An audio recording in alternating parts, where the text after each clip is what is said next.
ದೈವ ಸನ್ನಿಧಿಯ ನನ್ನ ಪ್ರೀತಿಯ ವೀಕ್ಷಕರಿಗೆ ನಮಸ್ಕಾರಗಳು. ಇಂದಿನ ನಮ್ಮ ಕ್ಷೇತ್ರ ದರ್ಶನ ಬರಡಿ ಬೆಟ್ಟ, ಶ್ರೀ ಮರಳು ರಾಮಲಿಂಗೇಶ್ವರ ಸ್ವಾಮಿ ಸನ್ನಿಧಾನ. ಬರಡಿ ಬೆಟ್ಟವು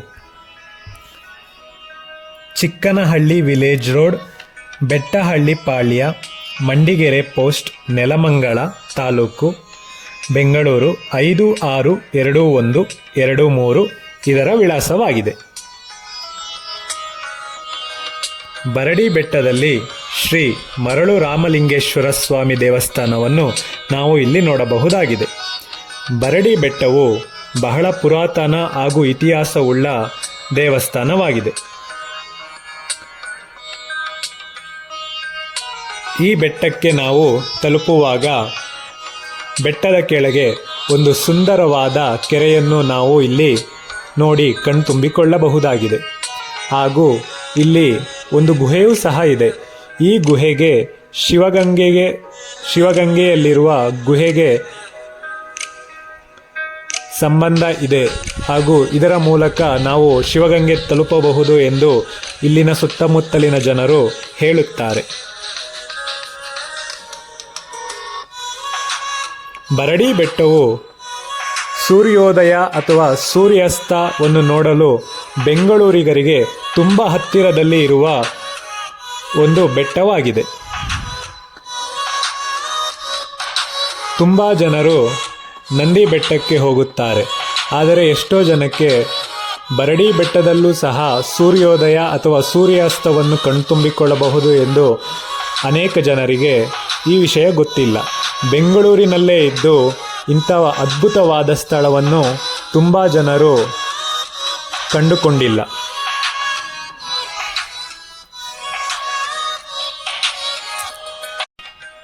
ಇಲ್ಲಿನ ಅದ್ಭುತವಾದ ಪ್ರಕೃತಿ ಹಾಗೂ ಸುಂದರವಾದ ತೋಟಗಳು, ಸುತ್ತಮುತ್ತಲಿನ ವಾತಾವರಣ.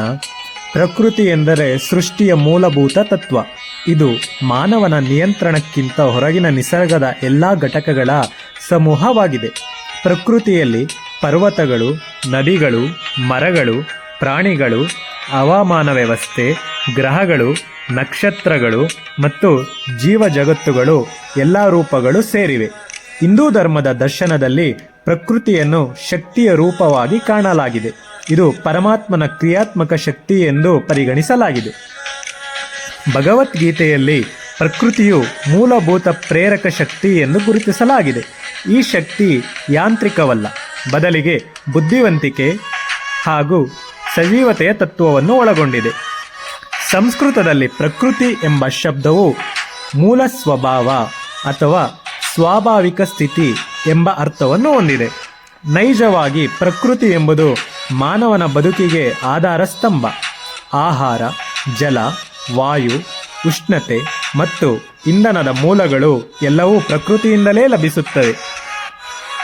ಆಧುನಿಕ ವೈಜ್ಞಾನಿಕ ದೃಷ್ಟಿಕೋನದಿಂದ ನೋಡಿದರೆ ಪ್ರಕೃತಿ ಎನ್ನುವುದು ಸತ್ವಗಳ ಸಮತೋಲನವನ್ನು ಕಾಯ್ದುಕೊಳ್ಳುವ ಪರಿಪಾಠವನ್ನು ಹೊಂದಿದೆ. ಪರಿಸರ ಮತ್ತು ಜೈವ ವೈವಿಧ್ಯದ ರಕ್ಷಣೆಯು ಪ್ರಕೃತಿಯ ಸಂರಕ್ಷಣೆಯು ಅನಿವಾರ್ಯ ಭಾಗವಾಗಿದೆ. ಮಾನವನ ಕೈಯಿಂದ ನಡೆಯುತ್ತಿರುವ ಪರಿಸರದ ಅನ್ಯಾಯಕಾರಿಯಾದ ಬಳಕೆ ಹಾಗೂ ಮೌಲ್ಯಹೀನತೆಯಿಂದಾಗಿ ಪ್ರಕೃತಿಯ ಸಮತೋಲನದ ಮೇಲೆ ಪರಿಣಾಮ ಬೀರುತ್ತಿದೆ. ಇದರಿಂದ ಪ್ರಕೃತಿಯ ಸಂರಕ್ಷಣೆ ಮಾನವ ಸಮುದಾಯದ ಮುಖ್ಯ ಜವಾಬ್ದಾರಿಯಾಗಿದೆ. ಶಿಕ್ಷಣ, ಜಾಗೃತಿ ಅಭಿಯಾನಗಳು ಮತ್ತು ಪಾರದರ್ಶಕಗಳ ನೀತಿಗಳು ಮೂಲಕ ಪ್ರಕೃತಿಯ ಸಂರಕ್ಷಣೆಗೆ ಮುಂದಾಗುವುದು ಇಂದು ಅತ್ಯವಶ್ಯಕವಾಗಿದೆ. ಬೆಂಗಳೂರಿಗರಿಗೆ ಪ್ರಕೃತಿ ಹಾಗೂ ಬೆಟ್ಟಗುಡ್ಡಗಳು ಹಾಗೂ ನದಿಗಳು ಹಾಗೂ ಇಲ್ಲಿನ ಸುಂದರವಾದ ಕೆರೆಗಳು ಎಂದರೆ ಎಷ್ಟು ಆಸೆ ಹಾಗೂ ಅದನ್ನು ಆನಂದಿಸಬೇಕು ಎಂಬುದು ಬಯಕೆ. ಪ್ರಕೃತಿ ಎಂದರೆ ನಮ್ಮ ಸುತ್ತಮುತ್ತಲಿನ ನೈಸರ್ಗಿಕ ಪ್ರಪಂಚ. ಇದರಲ್ಲಿ ಜೀವಂತ ಮತ್ತು ನಿರ್ಜೀವ ಎಲ್ಲ ಘಟಕಗಳು ಸೇರಿವೆ. ಇದು ನಮ್ಮ ಬದುಕಿಗೆ ಮೂಲಾಧಾರವಾಗಿದೆ.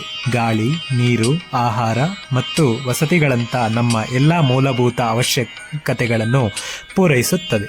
ಪ್ರಕೃತಿಯು ನಮಗೆ ಧ್ಯಾನ ಮತ್ತು ಆನಂದವನ್ನು ಒದಗಿಸುತ್ತದೆ. ಆದರೆ ಮಾನವ ಚಟುವಟಿಕೆಗಳಿಗೆ ಅದಕ್ಕೆ ಮಾನವ ಚಟುವಟಿಕೆಗಳು ಅದಕ್ಕೆ ಹಾನಿ ಮಾಡುತ್ತಿವೆ.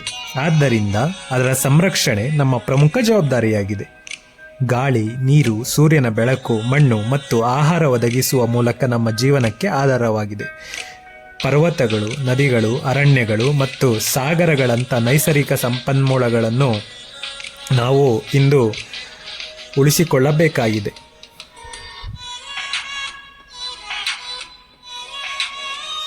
ಈ ಬರಡಿ ಬೆಟ್ಟದ ಮೇಲೆ ಬೃಹದಾಕಾರದ ಸುತ್ತಲೂ ಗೋಡೆಯನ್ನು ದೇವಸ್ಥಾನವು ಒಳಗೊಂಡಿದೆ. ಗೋಡೆಯ ಸುತ್ತಲೂ ಒಂದು ಪ್ರದಕ್ಷಿಣೆ ಹಾಕಬಹುದು. ಅಷ್ಟು ಬೃಹದಾಕಾರದ ಗೋಡೆ ದೇವಸ್ಥಾನದ ಸುತ್ತಲೂ ಇದೆ.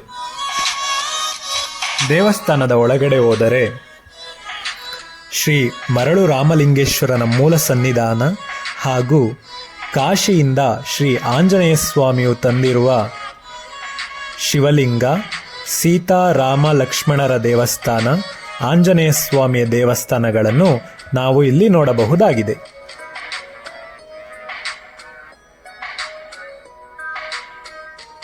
ಈ ದೇವಸ್ಥಾನದ ಇತಿಹಾಸ ಏನೆಂದರೆ, ಶ್ರೀರಾಮನು ರಾವಣನನ್ನು ಸಂಹರಿಸಿರುತ್ತಾನೆ. ಶ್ರೀರಾಮನಿಗೆ ಬ್ರಹ್ಮಹತ್ಯೆ ದೋಷವು ಉಂಟಾಗಿರುತ್ತದೆ. ಆದ್ದರಿಂದ ಶ್ರೀರಾಮನು ಪ್ರತಿನಿತ್ಯ ಶಿವಪೂಜೆಯನ್ನು ಮಾಡಬೇಕಾಗಿರುತ್ತದೆ. ರಾವಣನನ್ನು ಸಂಹರಿಸಿ ಮತ್ತೆ ಅಯೋಧ್ಯೆಗೆ ಹಿಂತಿರುಗುವಾಗ ಶ್ರೀರಾಮನು ಒಂದು ದಿನ ಇಲ್ಲಿ ತಂಗುತ್ತಾರೆ. ಶ್ರೀರಾಮ, ಸೀತೆ, ಲಕ್ಷ್ಮಣ ಹಾಗೂ ಆಂಜನೇಯ. ಆಗ ಹತ್ತಿರದಲ್ಲಿ ಎಲ್ಲೂ ನೋಡಿದರೂ ಒಂದು ಶಿವಲಿಂಗವೂ ಕಾಣುವುದಿಲ್ಲ. ಆಗ ಶ್ರೀರಾಮನು ಆಂಜನೇಯ ಸ್ವಾಮಿಗೆ ಕಾಶಿಗೆ ಹೋಗಿ ಒಂದು ಶಿವಲಿಂಗವನ್ನು ತರಲು ಹೇಳುತ್ತಾರೆ. ಆದರೆ ಆಂಜನೇಯ ಸ್ವಾಮಿ ಕಾಶಿಗೆ ಹೋಗಿ ಹಿಂತಿರುಗಲು ಸ್ವಲ್ಪ ತಡ ಆಗುತ್ತದೆ. ಮುಂಜಾನೆ ಎದ್ದು ಶ್ರೀರಾಮರು ಶಿವಪೂಜೆಯನ್ನು ಮಾಡಲೇಬೇಕಾಗಿರುತ್ತದೆ. ಆಗ ಲಿಂಗ ಇರದ ಕಾರಣ ಸೀತಾಮಾತೆಯು ಮರಳಿನಲ್ಲಿ ಲಿಂಗವನ್ನು ಪ್ರತಿಷ್ಠಾಪನೆ ಮಾಡುತ್ತಾರೆ. ಆಗ ಶ್ರೀರಾಮ ಮತ್ತು ಸೀತೆ ಇಬ್ಬರೂ ಸೇರಿ ಆ ಲಿಂಗಕ್ಕೆ ಪೂಜೆ ಕೈಂಕರ್ಯಗಳನ್ನು ನಡೆಸುತ್ತಾರೆ. ಅಂದಿನಿಂದ ಇದು ಮರಳು ರಾಮಲಿಂಗೇಶ್ವರ ಸ್ವಾಮಿ ಎಂದೇ ಪ್ರಸಿದ್ಧವಾಗಿದೆ. ಮತ್ತು ಪೂಜೆಯೆಲ್ಲ ಕೈಗೊಂಡ ಮೇಲೆ ಕಾಶಿಯಿಂದ ತಂದ ಲಿಂಗವನ್ನು ಶ್ರೀ ಆಂಜನೇಯ ಸ್ವಾಮಿಯವರು ಪಕ್ಕದಲ್ಲೇ ಪ್ರತಿಷ್ಠಾಪನೆ ಮಾಡುತ್ತಾರೆ. ಅದನ್ನು ಸಹ ನಾವು ಈ ದೇವಸ್ಥಾನದಲ್ಲಿ ನೋಡಬಹುದಾಗಿದೆ.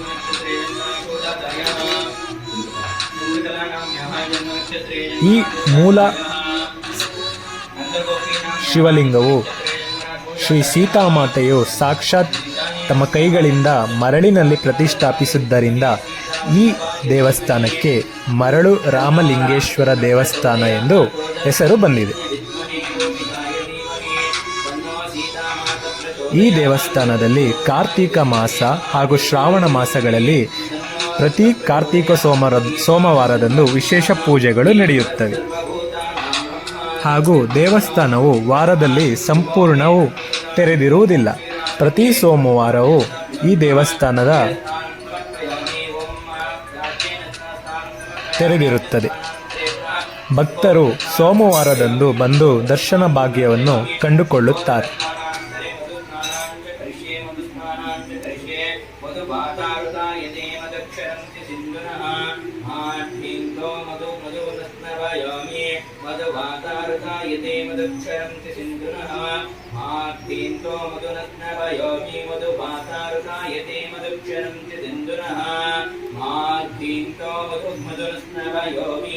मधुस्नानं समर्पयामि मधुपुनस्नापयामि मधुस्नानान्तरे पुनः शुद्धोदकस्नानं समर्पयामि शुद्धोदकस्नानं समर्पयामि ओम श्रीरामलिंगेश्वर स्वामी देवताभ्यो नमः शुद्धोदकस्नानं समर्पयामि शुद्धोदकस्नानं समर्पयामि शुद्धोदकस्नानान्तरे शर्करास्नानं च करिष्ये ओम शर्करास्नानं च करिष्ये ओम स्वादुपवस्य दिव्याय अंतरिक्षाय च स्वादेन्द्राय नमः ओम रामाय रामभद्राय रामचन्द्राय वेदते रघुनाथाय नाथाय सीताय पतये नमः दाशारदाय विद्महे सीतावल्लभाय धीमहि तन्नो रामचन्द्रः प्रचोदयात् जनकनन्दन्य विद्महे गोविन्दाय धीमहि तन्नो सीतामाता प्रचोदयात् हालाहलाय विद्महे दशरथपुत्राय धीमहि तन्नो लक्ष्मणः प्रचोदयात् आञ्जनेयाय विद्महे महाबलाय धीमहि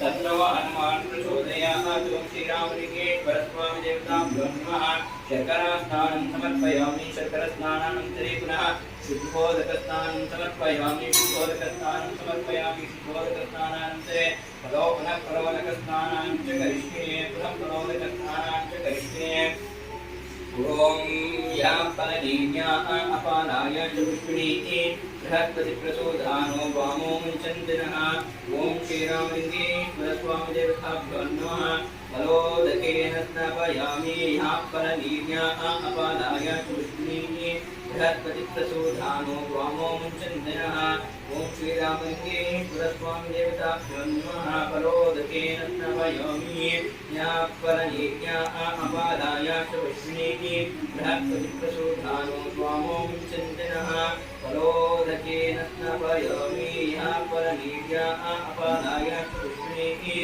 बृहस्पतिप्रचोदानो वामो मुञ्चन्दिनः ॐ श्रीरामलिङ्गेश्वरस्वामी देवताय फलनीया अपानाय च पुष्पिणीः बृहस्पतिप्रचोदानो वामो मुञ्चन्दिनः ॐ श्रीरामलिङ्गेश्वरस्वामी देवताभ्यो नमः आप्यों या फलनीया अपानाय च पुष्पिणीः बृहस्पतिप्रचोदानो वामो मुञ्चन्दिनः ॐ ईशानः सर्वविद्यानाम् ईश्वरः सर्वभूतानां ब्रह्माधिपति ब्रह्मणोऽधिपति ब्रह्म शिवो मे अस्तु सदा शिवों रामाय रामभद्राय रामचन्द्राय वेदसे रघुनाथाय नाथाय सीताय पतये नमः तत्पुरुषाय विद्महे महादेवाय धीमहि तन्नो रुद्रः प्रचोदयात् ईशानः सर्वविद्यानाम् ईश्वरः सर्वभूतानां ब्रह्माधिपति ब्रह्मणोऽधिपति ब्रह्म शिवो मे अस्तु सदा शिवों हर हर साम्ब सदा शिवाय नमः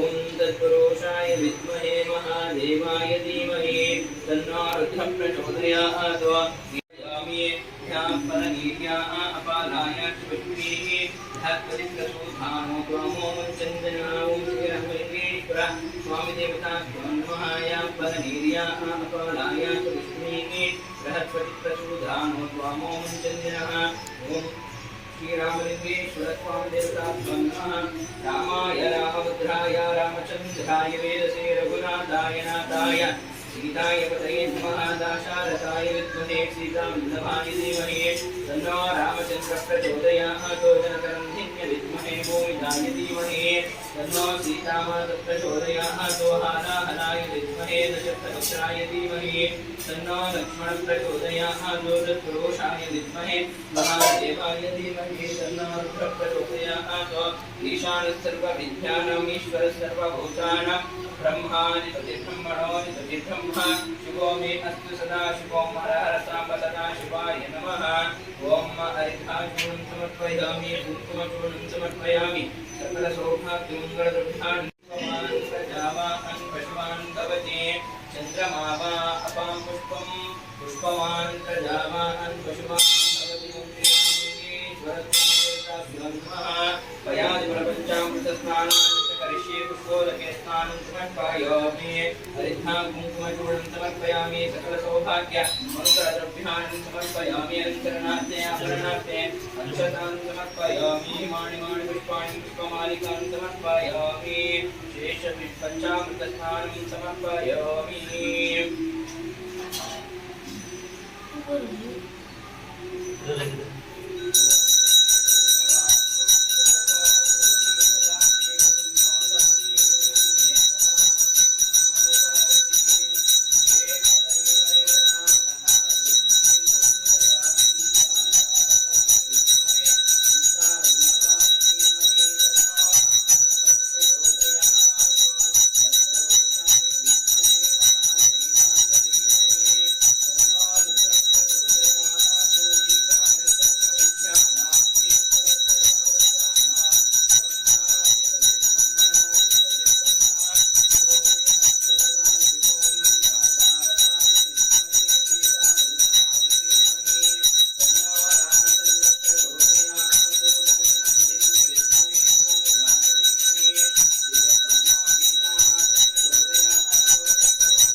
समर्पयामि रक्षां धारयामि नमस्करोमि हो वेदान् ब्रह्मणो वेदामृतेनामराधे तस्मै ब्रह्मणि ब्रह्माजायुष्कीर्तिं प्रजां ददुः वेदोक्तमन्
ಶ್ರೀರಾಮಲಿಂಗೇಶ್ವರ ಸ್ವಾಮಿ ಸನ್ನಿಧಿ ಅಂತ ಹೇಳಿ ಈ ದೇವಸ್ಥಾನ ಹೇಗೆ ನಿರ್ಮಾಣವಾಯಿತು ಅಂತಂದರೆ ಸೀತಾರಾಮರು ವನವಾಸದ ಸಮಯದಲ್ಲಿದ್ದಾಗ ರಾವಣನನ್ನು ಸಂಹಾರ ಮಾಡಿ ಮತ್ತೆ ಅಯೋಧ್ಯೆಗೆ ವಾಪಸ್ ಹೋಗ್ತಾ ಇರ್ತಾರೆ.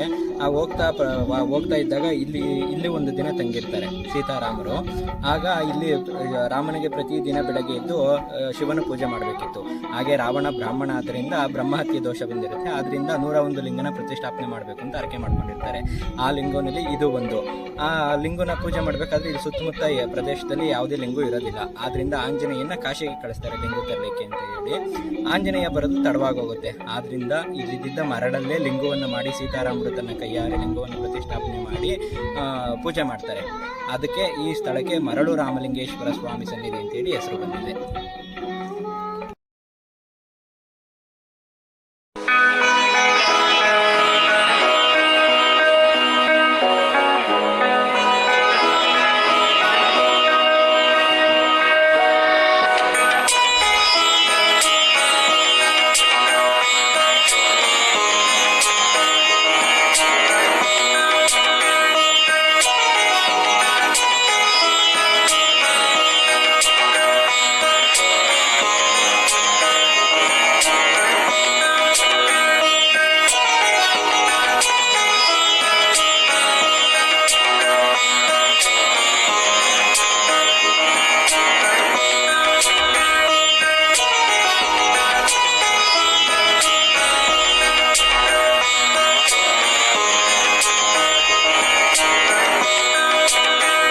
ದೈವ ಸನ್ನಿಧಿ ಕನ್ನಡ ಯೂಟ್ಯೂಬ್ ಚಾನಲ್ ಸಬ್ಸ್ಕ್ರೈಬ್ ಮಾಡಿ ಮತ್ತು ಸಪೋರ್ಟ್ ಮಾಡಿ.